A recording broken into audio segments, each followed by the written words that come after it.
புரட்சிகரதாசன் இணைந்து இருக்கீங்க, தொடருங்க. பாசமிகு என்று தொடங்குனீங்க, அதுல இருந்து தொடருங்க. இல்ல, மாண்புமிகு எதிர்கட்சி தலைவர் எடப்பாடியார் அவர்கள் கொஞ்சம் அதிகபட்சமா சொல்லிட்டாரோன்னு நினைக்கிறேன். நியாயமா சொல்லணும்னா வார ராசி பலன்களை பார்ப்பதை போல இல்லை, மாறாக தினசரி பலன்களை பார்க்கிற மாதிரி இருக்கு. வார வாரம் குற்றப்பட்டியல் இல்ல, தினசரி பலன் பாக்குறாங்கல்ல, அது மாதிரி தினந்தோறும் ராசி பலன் போறது மாதிரி தினந்தோறும் குற்ற சம்பவங்களின் பட்டியல் அப்படின்னு போட்டா அது மிக இல்லை அப்படிங்கிற அளவுக்கு இருக்கு அப்படிங்கிறதா என்னுடைய கருத்து. ஒண்ணு, இந்த வருமுன் காவாதார் வாழ்க்கை எருமுன் வைத்த ஈறு போல கெடும் அப்படின்னு வள்ளுவ பெருந்தை சொல்லுவாங்க. அதனால வருவதற்கு முன்பே தடுக்க வேண்டும். Prevention is better then cure அப்படின்னு ஆங்கிலத்தில் சொல்லுவாங்க. அதனால இந்த அரசு வருவதற்கு முன்பு தடுக்கவும் இல்லை, வந்த பிறகு அதை குறைக்கவும் இல்லை.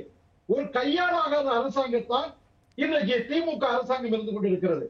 நம்முடைய சகோதரர் அரசகுமார் அவர்கள் கூட மாப்பி, ஊபி, குஜராத், பீகார் போன்ற மாநிலங்களை எல்லாம் ஒப்பிட்டு சொன்னார். ஆனா தமிழர் நாகரிகம் அப்படி இல்லைங்க. ஊபியை போல, மாப்பியை போல, குஜராத் போல எல்லாம் கிடையாது. தமிழர் நாகரிகம் என்பது ஒழுக்கத்தின் மீது எழுப்பப்பட்ட ஒரு உன்னதமான நாகரிகம். அதனால இந்த ஒழுக்கம் என்பது சீர்கெட்டு போய் இன்றைக்கு தமிழ்நாட்டுல எங்கு பார்த்தாலும் கள்ளச்சாராய ஆறு, எங்கு பார்த்தாலும் போதைப் பொருள் புழக்கம், எங்கு பார்த்தாலும் போதை ஊசி, கஞ்சா மாத்திரைகள், கஞ்சா சாக்லேட்டுகள் அப்படிங்கிற மாதிரி. இன்னும் சொல்ல போனா ஆங்கிலப்படி எங்கும் மாணவர்கள் மத்தியில எங்கடா மொத்த குடம் இருக்கு அப்படின்னு சொன்னீங்கன்னா, கஞ்சாவுக்கு மொத்தமான குடம் இங்க இருக்கு அப்படின்னா ஏதாவது ஒரு பல்கலைக்கழக வளாகத்தை சொல்லலாம், அல்லது கல்லூரி வளாகத்தை சொல்லலாம். அந்த அளவுக்கு குற்றம் மடிந்து கிடக்கிறது. குற்றவாளிகள் துணிந்து குற்றம் செய்து ஈடுபட்டு கொண்டிருக்கிறார்கள். இதை தடுப்பதற்கு, இதை கண்டிப்பதற்கு, தண்டிப்பதற்கு வகையில்லாமல் இருக்கக்கூடிய திமுக அரசாங்கம் எப்படிலாம் சொல்லுது? இன்றைக்கு சட்டத்துறை மந்திரி சொல்றாரு, ரொம்ப வேதனையா இருக்கு.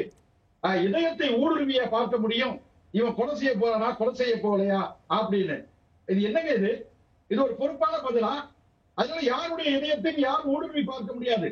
நீங்க ஒரு குற்றத்தை ஏற்றுக்கொண்டால்தான் அதை சரி செய்ய முடியும், அதை நெறிப்படுத்த முடியும். ஆனால் இங்க பாத்தீங்கன்னா ராமராஜ்யம் நடக்குதுங்கிறாரு. ஆனா ராமராஜ்யத்துல குற்றங்களுடைய சாம்ராஜ்யம் நடக்கிறது, குற்றவாளிகளுடைய சாம்ராஜ்யம் நடக்கிற இடத்துல ராமராஜ்யம் எப்படி நடக்க முடியும்? ராமராஜ்யம் என்பது வேறு, பாபராஜ்யம் என்பது வேறு. அதனால ராமராஜ்யம் சொல்லும் பொழுது அங்க தர்மம் இருக்கணும், அங்க நியாயம் இருக்கணும், நீதி இருக்கணும், நேர்மை இருக்கணும். ஆனா நீங்க எப்படி இருக்கலாம் திமுக ஆட்சிகளா? நான் உதாரணத்துக்கு சொல்லுகிறேன். நீங்க அதாவது ஆம்ஸ்டாங் சம்பவத்துல அது சம்பவம் நடந்த அடுத்த நிமிடமே நம்ம சஞ்சய் ரத்தோர் என்ன சொல்றாரு? இது அரசியல் கொலை அல்ல. புலன் விசாரணை முடிகிறதுக்கு முன்னாடியே புலன் விசாரணையை பாதிக்கிற மாதிரி, புலன் விசாரணையை திசை திருப்புகிற மாதிரி இது அரசியல் கொலை என்று சொல்ல வைத்தது யார்? அதுக்கப்புறம் பாத்தீங்கன்னா இப்ப அத்தனை அரசியல் கட்சியாளர்கள் வந்துட்டாங்க, அத்தனை அரசியல். ஆனா என்ன புரிஞ்சுக்கணும், குற்றவாளிகளுக்கு ஜாதி கிடையாது, குற்றவாளிகளுக்கு மதம் கிடையாது, குற்றவாளிகளுக்கு கட்சி கிடையாது. அதனால குற்றவாளிகள் தனி சாம்ராஜ்யத்தை, மக்களால் தேர்ந்தெடுக்கப்பட்ட அரசாங்கத்தை மரியாதைக்குரிய மு.க. ஸ்டாலின் அவர்கள் இரண்டு விஷயங்கள் நீங்களே குறிப்பிட்டீங்க. கமிஷனர் வந்து சொன்னார், அப்போதைய கமிஷனர் சொன்னாரு எந்த அரசியல் காரணம் இல்லை என்று. எப்படி உடனே தெரியும் திசை மாறுகின்ற அளவுக்கு சொல்றாருன்னு. அப்புறம் நீங்க சொல்றீங்க பாஜகவுடைய பிரமுகர் ஒருவரும் அப்புறம் நீக்கப்பட்டாங்க, அஞ்சலை உட்பட கைது செய்யப்பட்டிருக்காங்க, குற்றவாளிகளுக்கு ஜாதி அரசியல் பின்னணி எல்லாம் இல்லைங்கிறீங்க. ரெண்டு முரணா இருக்கு. மற்றொன்று, கடந்த மாதம் இந்த மனதின் குரல்ல இந்தியாவுடைய பிரதமர் மக்களிடையே பேசுகின்ற பொழுது போதை வந்து குடும்பத்தை மட்டுமல்ல ஒரு சமூகத்தையே சீரழிக்கின்ற ஒரு பெரும் அச்சுறுத்தலாக மாறி இருக்கு. போதையிலிருந்து மீண்டவர்களுக்கு அவர்களுக்கு வந்து மறுவாழ்வை தொடங்க வேண்டும் என்று மனசுங்கிற ஒரு மறுவாழ்வு மையத்தையும் அவர் தொடங்கி வச்சார். ஆக இந்தியா முழுக்க போதைப் பொருட்களுடைய பயன்பாடு என்பது அல்லது புழக்கம் என்பது அதிகமாக இருக்கு என்பதை பிரதமரே குறிப்பிட்டு அதை இந்த கருத்தை பதிவு செய்கிறார். ரெண்டாவது, குஜராத்திலிருந்து தான் எங்க போதைப் பொருட்கள்லாம் பிற மாநிலங்களுக்கு போகுது அப்படிங்கிற ஒரு கருத்தையும் சொல்றாங்க. இல்ல, நீங்க உண்மையை வந்து ஏற்றுக்கொள்வது ஒரு பெரிய விஷயங்க. இந்த உண்மையை வந்து சட்டத்துறை அமைச்சர் ரகுபதி ஏற்றுக்கொண்டாரா? தமிழ்நாட்டில் குற்றங்கள் நடக்கிறது, அது தடுக்க இயலவில்லை, கைமீறி போய்கிட்டு இருக்கு அப்படின்னு சொன்னாரா? நான் ஏற்கனவே நம்முடைய மாண்புமிகு தமிழகத்தினுடைய முன்னாள் முதலமைச்சர் மரியாதைக்குரிய பெரியவர் டாக்டர் கலைஞர் அவர்கள் சொன்னாங்க, காவல் அவருடைய கைது நேரத்துல காவல்துறையினுடைய ஈரல்கள் இற்று போய்விட்டன, அது களிமண்ணால் ஆனதா இதய தசைகளால் ஆனதா அப்படின்னு நீதியரசர் அசோக்குமார் கேள்வி கேட்டாங்க அவங்க கைதான போது. ஆம் அப்படின்னு சொன்னாங்க. அந்த விமர்சனம் இப்பொழுது திரும்பி இருக்கிறது. அது நிச்சயமாக காவல்துறையின் இதயம் இற்று போய் இருக்கிறது, அது களிமண்ணால் ஆனதா தசையால் ஆனதா என்று கேட்கக்கூடிய அளவுல காவல்துறை மரணம், அதாவது காவலருடைய கஸ்டடி மரணம் நடந்துட்டு இருக்கு, காவலருடைய எக்ஸஸ்ல நடந்துட்டு இருக்கு, காவல் நிலையத்துக்கு முன்பாக நடந்து கொண்டிருக்கிறது, காவல் நிலையத்துக்கு பின்பாக நடந்து கொண்டிருக்கிறது, காவலர்களே வழிப்பறியில் ஈடுபடுறாங்க, காவலர்களே போதைப் பொருள் விற்கிறாங்க, காவலர்களே நீங்க சொல்ற குற்றச்சாட்டு அங்கொண்டு இங்கொண்டுமா நடக்கலாம், உடனடியாக நடவடிக்கை எடுக்கப்பட்டிருக்கு கள்ளக்குறிச்சி உட்பட. அதே நேரத்தில் தனிப்பட்ட முறையில நடக்கிற, அதாவது இந்த சட்டம் ஒழுங்குல இந்த பிரச்சனையை சொல்றீங்கல்ல, இந்த கொலைகள் நடக்கிறது, சில இடங்கள் நடக்கிற வன்முறைகள் வந்து அவங்க நடக்குது தான். ஆனால் கடந்த ஆண்டுகளோடு ஒப்பிடுகின்ற புள்ளி விவரங்களோடு பார்க்கின்ற பொழுது குறைவா இருக்கு. பிற மாநிலங்களோடு ஒப்பிட்டு பார்க்கின்ற அளவுக்கு தமிழ்நாட்டு அமைதி பூங்காவா தான் இருக்கு. அப்படி அமைதி பூங்காவாக தமிழ்நாடு இருக்கிறதுனால தான் பல வெளிநாட்டு நிறுவனங்கள் போட்டி போட்டுக்கொண்டு இங்க முதலீடு செய்து தொழிலை தொடங்குறாங்க. இப்ப தனிப்பட்ட காரணங்களால அங்கொண்டு இங்கொண்டுமாக நடக்கிற குற்றங்களை சட்டம் ஒழுங்கு சீர்கேடு என்று நீங்க மிகையா அதை வந்து மக்களை பயமுறுத்தாதீங்க, அச்சுறுத்தாதீங்கிறாங்க. அதாவது கொலை நடந்துச்சுன்னா அது ஒரு சோசியல் கிரைம் தான், அஃபென்ஸ் அகெயின்ஸ்ட் சொசைட்டி தான். அதனால வந்து வழிப்பறி நடந்ததுன்னா அஃபென்ஸ் அகெயின்ஸ்ட் சொசைட்டி தான். சட்ட ஒழுங்கு பிரச்சனை ஏற்பட்டுச்சுன்னா அஃபென்ஸ் அகெயின்ஸ்ட் சொசைட்டி தான். முதல்ல இந்த குற்றங்களிலிருந்து, அந்த பொறுப்புல இருந்து, அந்த கடப்பாட்டிலிருந்து தன்னை தற்காத்துக் கொள்கிற, விடுவித்துக் கொள்கிற, தப்பிக்கிற மனோபாவம் இருக்கக்கூடாது. அது குற்றம் வந்து சமூகத்தை நேரடியாக பாதிக்கிறதா மறைமுகமாக பாதிக்கிறதா என்பதுதான் அளவுகளை ஒழிய அனைத்து குற்றங்களும் சமூகத்தின் அமைதியை கெடுக்கக்கூடியவை. கொஞ்சம் குடிச்சு செத்து போயிட்டான், தற்கொலை பண்ணிக்கிட்டான், தற்கொலை பண்ணிக்கிறது வந்து சட்ட ஒழுங்கு பாதிக்காதா? அந்த குடும்பத்துடைய மனநிலையை பாதிக்காதா? உற்றார் உறவினர்களை பாதிக்காதா? அவர் சார்ந்திருக்கக்கூடிய வேலைத்துறையை பாதிக்காதா? அதனால அனைத்து குற்றங்களும் சமூக, பொருளாதார, அரசியல் தொடர்பு உள்ளவைதான். இதை வந்து நீங்க கிரிமினாலஜியை படிச்சிருந்தா தெரியும். அதனால நம்ம அதிகாரிகள் கிரிமினாலஜி படிச்சவங்க தான். நான் கிரிமினாலஜில முதுகலை பட்டம் பெற்றவங்க அப்படிங்கிற முறையில சொல்றேங்க. தயவு செய்து எந்த குழந்தையும் நல்ல குழந்தை தான் மண்ணில் பிறக்கையில, அவன் நல்லவனாவதும் தீயவனாவதும் அன்னை வளர்க்கையில.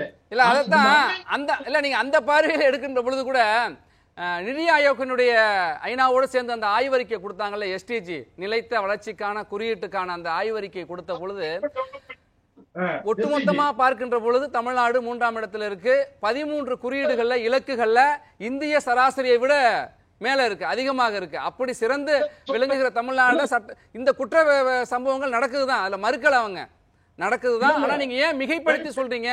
நல்ல விஷயங்களை எடுத்துக்கலாமே அப்படின்னு சொல்றாங்க. நீங்க சொல்ற சஸ்டைனபிள் டெவலப்மெண்ட் கோல், எஸ்டிஜி நீடித்த வளர்ச்சிக்கான புள்ளிகள் அப்படிங்கிற உலக நிறுவனம் கொடுத்த அந்த அடிப்படையில, ரிப்போர்ட் அடிப்படையில 16க்கு 13 தமிழக அரசு பெற்றிருக்கிறது அப்படின்னு பெருமை பேசுறாங்க இங்க இருக்கிற திராவிட மாடல் அரசாங்கம். நான் கேட்கிறேன், பட்டியல் சமூகத்துக்கு எதிரான வன்கொடுமை இங்கே அதிகரித்துள்ளதாக அந்த அறிக்கை சொல்கிறது. பழங்குடி மக்களுக்கு எதிரான வன்முறை அதிகரித்துள்ளதாக அந்த அறிக்கை சொல்கிறது. பெண்கள் மற்றும் குழந்தைகளுக்கு எதிரான வன்முறை அதிகரித்திருப்பதாக அந்த அறிக்கை சொல்கிறது. அதாவது விபத்து வந்து 4 மடங்கு கூடியிருக்கிறது அப்படிங்கிறான். இந்தியாவிலேயே நம்பர் 1 விபத்து நடக்கக்கூடிய பகுதியாக தமிழகம் இருக்கிறது அப்படிங்கிறான். அதனால தயவு செய்து மக்களை கொண்டு, மக்களை பணி கொடுத்து, அதற்கு மேல நாங்க அமைதியாக ஆட்சி நடத்துகிறோம் அப்படின்னு பெருமை பேசுனீங்கன்னா அது மிகப்பெரிய. தொடர்ந்து பேசலாம். திரு அரசகுமார் குறுக்கிட்டீங்க முன்னாடியே. இல்ல குற்றத்தை நீங்க வந்து நடக்கிற நிகழ்வுகளை ஏத்துக்குங்க, முற்றிலுமே புறந்தள்ளிடாதீங்க. எப்படிங்க அவர் வந்து பிஜேபி சார்பா பேசுறாரா இல்ல பொதுவா அவர் வந்து ஒரு பத்திரிகையாளரோ இல்ல பொதுஜன சார்பா பேசுறாரா? பிஜேபி சார்பா தானே பேசுறாரு. அப்புறம் வந்து தமிழ்நாடு வந்து ஒழுக்கமான ஸ்டேட்டு, தமிழ்நாட்டுக்கு ஒன்று பாரம்பரியம் இருக்கு, அதெல்லாம் யார் இல்லைன்னா அப்ப இந்தியா ஒழுக்கம் இல்லாத நாடுன்றாரா அவரு? பாரதிய ஜனதா ஆள்ற மாநிலங்கள் தாங்க அதிக குற்றங்கள் அதிகரிச்சுக்கிட்டு இருக்கு. 1 to 10 பாரதிய ஜனதா இருக்கு. அதுல 1 to 5 வந்து உத்தரப்பிரதேசம், பீகார், ராஜஸ்தான், மத்திய பிரதேசம், மகாராஷ்டிரா இருக்குன்னா அதை விட்டுவிட்டு இவர் நாங்க தெளிவா சொல்றோம் எல்லாமே 10 ஆண்டுகள் வந்து கையாளாத ஆட்சி. இவர் சொல்றாரு திமுக கையாளாத அரசுங்கிறாரு. அடிமை ஆட்சி 10 ஆண்டுகள் இருந்ததுனாலதான் எதுவுமே என்ன நடக்குதுன்னு கண்டுக்காம இருந்ததுனால குற்ற செயல்கள் அதிகரிச்சு போச்சு. கஞ்சா நிறைய உள்ள வந்துருச்சு, ஊடுருச்சு. குட்கா உள்ள வந்து ஊடுருச்சு. எல்லாமே நேத்து முந்தாள் 3 வருஷத்துக்குள்ள வந்துச்சு. எல்லாமே தொன்று தொட்டு நடந்துட்டு இருந்திருக்கு. அதை உங்க வாதத்தை அடக்குறோம் இல்ல, உங்க கருத்தை வாதப்படி ஏற்றுக்கொண்டா 10 வருஷமா சரியா இல்ல, ஆட்சி மாற்றம் ஏற்பட்டு திமுக ஆட்சிக்கு வந்து 3 வருஷம் ஆயிடுச்சு, இது கூட ஒரு வாய்ப்பு வேணுமா? இன்னும் 20 மாசத்துல தேர்தல் வரும். தூங்குறவங்களை எழுப்பலாம் சார், தூங்குற மாதிரி நடக்கிறவங்களை எப்படி எழுப்ப முடியறாங்க? 6000 பேர் குண்டர்களை பிடிச்சிருக்கோம், ரவுடிகளை பிடிச்சிருக்கோம், 3000 பேருக்கு மேல நாங்க வந்து குண்டாஸ் இவ்வளவு செஞ்சிருந்தா ஏன் சார் ஒரு வாரத்துக்கு இத்தனை கொலைன்னு பட்டியல் போடுறாங்க? அதுதான் சொல்றேங்க, அதைத்தான் அண்ணன் ரகுபதி சொன்னாரு. இதயத்துக்குள் உள்ளே நுழைந்தா பார்க்க முடியும்னு கேட்டதுல என்னங்க தப்பு? இந்த கொலைகள் பூராமே திட்டமிடப்பட்ட கொலைகள் நடக்குதுங்க. உங்களை நான் கரு வைக்கிறேன், எப்படியாவது உங்களை கொண்டு வரணும் முடிவு பண்றேன். ஏன்னா என்ன முடிவு பண்றதா வெளியில தெரியுமாங்க எப்படியாவது? ஏங்க அது அங்கங்க குழுக்களா செயல்பட்டு அந்த குழுக்களுடைய ரகசிய அடிப்படையில் செய்யறாங்க காவல்துறையோட வேலை. சார் காவல்துறை எவ்வளவு சார் பார்க்கும்? ஒவ்வொருத்தருக்கு இருக்க மோட்டிவேஷன் எல்லாம் பார்த்துட்டு இருக்கமா? காவல் இருங்க, ஆம்ஸ்டாங்க எடுத்துக்கோங்க, அவர் ஒரு பழம் பொருந்திய மனிதர், மறுக்க முடியுமா யாராவது? எல்லா துறையிலையும் எல்லா லெவல்லையும் தெளிவான ஆள் அவர், அதை மறுக்க முடியுமா? அன்னைக்குன்னு பார்த்து அவர் வந்து அவரோட வந்து ஆட்கள் இல்லை அல்லது அவர் வந்து யதார்த்தமா இருந்துட்டாரு அப்படிங்கறதா அந்த கொலை நடந்ததுக்கு முக்கிய காரணமே. இதுல காவல்துறை என்ன பண்ணுங்க? என் கேள்வி என்னன்னா, அதை நியாயப்படுத்தி நான் பேசல, ஆனா இதுல காவல்துறை என்ன பண்ணும்? அப்ப என்ன அவரை பொறுத்த வரைக்கும் அவர் எப்பவுமே படைபலத்தோட இருப்பாரு, ஆட்களோட இருப்பாரு, அவருக்கு எல்லாமே தெரியும் எப்படிங்கிற முறையில தான் இருந்து. என்ன சொல்றாங்க, சினிமா போல சில சினிமாக்கள்ல காட்டுறது போல கடைசியா போலீஸ் வரக்கூடாது, முன்னாடியே தடுத்து நிறுத்துறாங்க. இது வந்து பாத்தீங்களா, இது எந்த வருஷம் என்ன இன்வெஸ்டிகேஷன் போயிட்டு இருக்கு சார், எந்த வருஷம் பண்ணா, ஏன் பண்ணா, எதுக்கு பண்ணாங்க, இப்பதான் ஆள் ஒவ்வொரு நாள் 2 ஆள் 3 ஆள் வந்துகிட்டே இருக்கு, உள்ள செயின் தொடர்பு மாதிரி போய்கிட்டே இருக்கு. இதை கண்டுபிடிக்கும் போதுதான் உண்மை நிலவரம் என்னன்னு தெரியும். அது அந்த ஒரு கொலையை மட்டுமே நான் காரணமா சொல்லல. அது போல இந்த வீட்டுல அடிச்சுக்கிறது, மாமி மச்சான் அடிச்சுக்கிறது, சித்தப்பா அடிச்சுக்கிறது, நண்பர்கள் கொண்டுக்கிறது, சாராய கடையில் சாராயம் குடிக்கும் போது அடிச்சுக்கிறது, இதெல்லாம் வந்து சாராயம் குடிச்சனாலதான் அடிச்சுக்கிறான்ற அவசியம் இல்லைங்க. அவன் ஏதோ பல குற்றங்களுக்கு போதையும் ஒரு காரணமா இருக்கு. அதுதான் போதை பொருள் திமுக உருவாக்குச்சு. ஏங்க கல்லூரியில போதை இருக்குங்கிறாரு புரட்சி அவதாசம், இதெல்லாம் ஒத்துக்கிறீங்களா நீங்க? கல்லூரியில கூட குடோனா இருக்குங்கிறாருங்க. இதெல்லாம் என்ன அர்த்தம்? என்ன பேச்சு வர அட்வொகேட் சகோதரர் இப்படி பேசலாமா? கல்லூரிகள் எங்கேயாவது நாங்களும் எஜுகேஷன் இன்ஸ்டிடியூஷன் தான் நடத்துறோம், எங்கேயாவது கல்லூரிகளில் போய் குடோன் வைக்க முடியுமாங்க? போதைப் பொருளை கொண்ட கஞ்சாவை கொண்டு போய் சொல்லுங்க. அதனால வந்து எல்லாமே வந்து கடந்த கால ஆட்சி நடந்தது, அதை தட்டி கழிக்கல நாங்க. அதுல இருந்த சில கருப்பு ஆடுகளும் காவல்துறையில் இருக்கத்தான் செய்கிறார்கள், அவர்களை முறையாக நடவடிக்கை எடுத்துக்கொண்டுதான் இருக்கோம். புரட்சி கவிதாசன், குறைகளை சுட்டி காட்டுங்க, ஆனா ரொம்ப மிகைப்படுத்தி மக்களை பயமுறுத்தாதீங்க அப்படிங்கிறாங்க. இல்ல நாங்க பயமுறுத்தலைங்க, நீங்க தான் பயமுறுத்திக்கிட்டு இருக்கீங்க. அதனால வந்துட்டு முதலை பொறுப்பை ஏற்றுக்கங்க. நீங்க பொறுப்பேற்றுக் கொள்வது என்பது ஒரு பொறுப்பான செயல். பொறுப்பை ஏற்றாதான் தவறு வந்து நீங்க தண்டிக்க முடியும். அதனால மக்களால் தேர்ந்தெடுக்கப்பட்ட ஒரு அரசாங்கம் இருப்பதை போல வன்முறையாளர்கள் ஒரு தனி அரசாங்கத்தை நடத்திக்கிட்டு இருக்காங்க. மாநில அளவுல, தேசிய அளவுல, உலக அளவுல, மாவட்ட அளவுல, ஒவ்வொரு போலீஸ் ஸ்டேஷன் லெவல்ல ரவுடி ராஜ்யம் நடந்துகிட்டு தாங்க இருக்கு. இந்த நெட்வொர்க்கு அரசாங்கத்துக்கு தெரியாது கிடையாது. அதே மாதிரி இங்க இருக்கக்கூடிய உளவு பிரிவுக்கு தெரியாம கிடையாது, இங்க இருக்கக்கூடிய சட்ட ஒழுங்கு பிரிவினருக்கு தெரியாம கிடையாது. ஆனா அதனுடைய கைகள் கட்டப்பட்டு இருக்கிறது. எனவே காவல்துறைக்கு முழு சுதந்திரத்தை கொடுக்கணும். இந்த குறிப்பா இப்ப வந்து இருக்கக்கூடிய புதிய குற்றவியல் சட்டங்கள் நடைமுறைக்கு வந்தா போலீஸுடைய கட்டப்பட்டு இருக்கிற கைகள் அகலும் அப்படிங்கிறது. சட்டத்தோட பேரே புரியலங்க, நாங்க எப்படிங்க அதை நடைமுறைப்படுத்த முடியும் அப்படின்னு சொல்றாங்க. இல்ல ஐபிஎஸ் சொல்றது, நீங்க ஒரு வழக்கறிஞர் போராட்டம் டெல்லி வரைக்கும் போய் நடத்துறாங்க. புரிஞ்சுட்டா? அதுக்கு பதிலா பாரதிய நியாய சங்கீதாங்கிறாங்க. நீங்க இந்திய குற்றவியல் சட்டத்தை கொண்டு போங்க. யார் வேணாங்கிறா? ஏற்கனவே ஈபிகோவை வந்து நம்ம இந்திய தண்டனை சட்டம் தான் சொல்றோம். சார் ஈபிகோ எல்லாருக்குமே தெரியும் சார், இந்திய குற்றவியல் நடைமுறை சட்டம்லாம் தெரியும் சார். 2-3 வழக்கறிஞர்கள் இருக்கீங்க, உங்களுக்கு என்ன விட அதிகமா தெரியாது. புரட்சி கவிதாசன் வந்து காவல்துறையுடைய கரங்கள் கட்டப்பட்டிருக்கிறாரு. திமுக காரன் யாருமே போலீஸ் ஸ்டேஷன் போக கூடாது, போலீஸ்ல தலையிடக்கூடாது, தலைவர் உத்தரவிட்டு எந்த கட்சிக்காரங்களும் காவல்துறை தலையிடுறதே இல்லை.